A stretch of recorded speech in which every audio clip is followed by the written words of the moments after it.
اے بنی اسرائیل، اگر تم دوبارہ جرائم کرو گے تو ہم بھی دوبارہ تم کو دردناک سزا دیں گے۔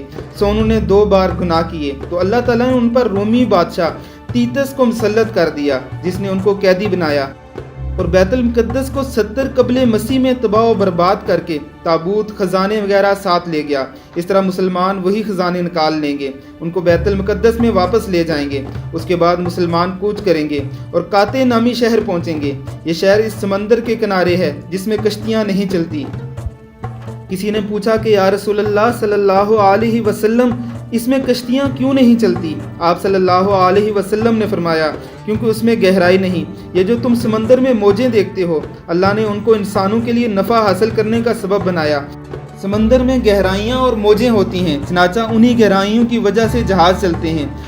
حضرت عبداللہ بن سلام رضی اللہ تعالی عنہ نے عرض کیا، اس ذات کی قسم جس نے آپ کو حق دے کر بھیجا، تورات میں اس شہر کی تفصیل یہ ہے کہ اس کی لمبائی 1000 میل اور انجیل میں اس کا نام فر اور کر ہے۔ اس کی لمبائی انجیل کے مطابق 1000 میل اور چوڑائی 500 میل ہے۔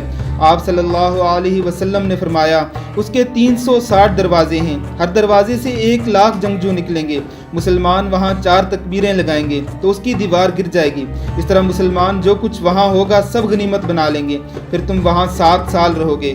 پھر تم وہاں سے بیت المقدس واپس آؤ گے تو تمہیں خبر ملے گی اصفہان میں یہودیہ نامی جگہ میں دجال نکل آیا ہے۔ اس کی ایک آنکھ ایسے ہوگی جیسے خون اس میں جم گیا ہو۔ دوسری روایت میں اس کو پھلی کہا گیا ہے۔ دوسری اس طرح ہوگی جیسے گویا ہے ہی نہیں، گویا ہاتھ پھیر کر پچکا دی گئی ہو۔ وہ ہوا میں ہی پرندوں کو پکڑ کر کھائے گا۔ اس کی جانب سے 3 زوردار چیخیں ہوں گی جس کو مشرق و مغرب والے سب سنیں گے۔ وہ دم کٹے گدھے پر سوار ہوگا جس کے دونوں کانوں کے درمیان کا فاصلہ 40 گز ہوگا۔ اس کے دونوں کانوں کے نیچے 70,000 افراد آ جائیں گے۔ 70,000 یہودی دجال کے پیچھے ہوں گے جن کے جسموں پر تیجانی چادریں ہوں گی۔ تیجانی بھی تلسان کی طرح سبز چادر کو ہی کہتے ہیں۔ چنانچہ جمعے کے دن صبح کی نماز کے وقت جب نماز کی اقامت ہو چکے گی تو جیسے ہی مہدی متوجہ ہوں گے تو حضرت عیسیٰ بن مریم علیہ السلام کو پائیں گے کہ وہ آسمان سے تشریف لائے ہیں۔ ان کے جسم پر 2 کپڑے ہوں گے، ان کے بال اتنے چمکدار ہوں گے کہ ایسا لگ رہا ہوگا کہ سر سے پانی کے قطرے ٹپک رہے ہیں۔ حضرت ابو ہریرہ رضی اللہ تعالی عنہ نے عرض کیا، یا رسول اللہ صلی اللہ علیہ وسلم، اگر میں ان کے پاس جاؤں تو کیا ان سے گلے ملوں گا؟ آپ صلی اللہ علیہ وسلم نے فرمایا، اے ابو ہریرہ، ان کی یہ آمد پہلی آمد کی طرح نہیں ہوگی جس میں وہ بہت نرم مزاج تھے، بلکہ تم ان سے اس ہیبت کے عالم میں ملو گے جیسے موت کی ہیبت ہوتی ہے۔ وہ لوگوں کو جنت میں درجات کی خوشخبری دیں گے۔ اب امیر المومنین ان سے کہیں گے کہ آگے بڑھیے اور لوگوں کو نماز پڑھائیے، تو وہ فرمائیں گے کہ نماز کی اقامت آپ کے لیے ہوئی، سو آپ ہی نماز پڑھائیے۔ اس طرح حضرت عیسیٰ علیہ السلام ان کے پیچھے نماز پڑھیں گے۔ وہ امت کامیاب ہوگی جس کے شروع میں ہوں اور آخر میں عیسیٰ ہے۔ پھر فرمایا، دجال آئے گا، اس کے پاس پانی کے ذخائر اور پھل ہوں گے۔ آسمان کو حکم دے گا کہ برس تو وہ برس پڑے گا، زمین کو حکم دے گا کہ اپنی پیداوار اگا تو وہ اگا دے گی۔ اس کے پاس سرید کا پہاڑ ہوگا۔ اس سے مراد تیار کھانا ہو سکتا ہے۔ ممکن ہے جس طرح آج ڈبہ پیک تیار کھانا بازار میں دستیاب ہے اس طرح ہو، جس میں گھی کا چشمہ ہوگا یا ایک بڑی نالی ہوگی۔ ناظرین اکرام، اس میں بھی اس بات کی طرف اشارہ ہے کہ وہ تیار شدہ کھانا ہوگا۔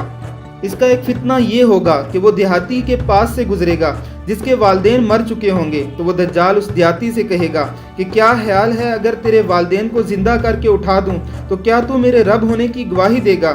وہ دیہاتی کہے گا کہ کیوں نہیں۔ اب دجال 2 شیطانوں سے کہے گا، اس کے ماں باپ کی شکل اس کے سامنے بنا کر پیش کر دو، چنانچہ وہ دونوں تبدیل ہو جائیں گے، ایک اس کے باپ کی شکل میں اور دوسرا اس کی ماں کی شکل میں۔ پھر وہ دونوں کہیں گے، اے بیٹا اس کے ساتھ ہو جا، یہ تیرا رب ہے۔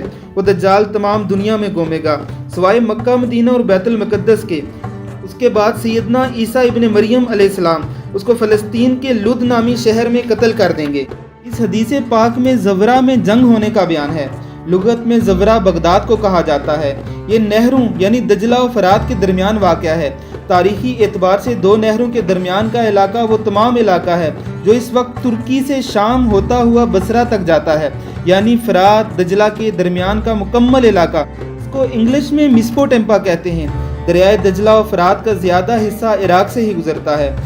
حضرت مہدی علیہ السلام کو جنگ آماک کے موقع پر 3 جگہوں سے مدد آئے گی، شام سے، مشرق سے، خراسان اور یمن سے۔ حالانکہ ان کے علاوہ بھی کتنے مسلم ممالک ہوں گے، لیکن آپ غور کریں کہ حضرت مہدی کو مدد انہی جگہوں سے آ رہی ہے جہاں اس وقت مجاہدین اللہ کے راستے میں جہاد میں مصروف ہیں۔ اس روایت میں رومیوں سے صلح ٹوٹنے کے بعد امک میں جنگ کا ذکر ہے، اس سے مراد آماک ہی ہیں۔ اس میں یہ ذکر ہے کہ اللہ کافروں پر ان خراسانی کمانوں کے ذریعے تیر برسائے گا جو ساحل فرات پر ہوں گی۔ آپ اگر نقشے میں دیکھیں تو آماک سے دریائے فرات کا قریب ترین ساحل بھی بحیرہ اسد بنتا ہے۔ یہاں سے آماک کا فاصلہ 75 کلومیٹر ہے۔ اس کا مطلب یہ ہے کہ خراسان سے آنے والی کمانوں سے مراد توپ یا مارٹر ہو سکتی ہے۔ یہ وہی خراسان کا لشکر ہے جس کے بارے میں فرات کے کنارے جنگ کرنے کا ذکر ہے۔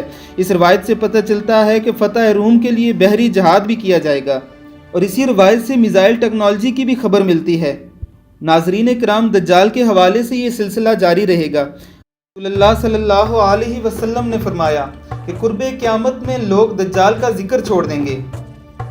ہم نے اسی بات کو پیش نظر رکھتے ہوئے دجال پر ویڈیو سیریز بنانے کا ارادہ کیا ہے۔ ہماری ان ویڈیوز کو دوسروں تک پہنچا کر اپنا فرض بھی ادا کریں۔ اللہ آپ سب کا حامی و ناصر ہو، آمین ثم آمین۔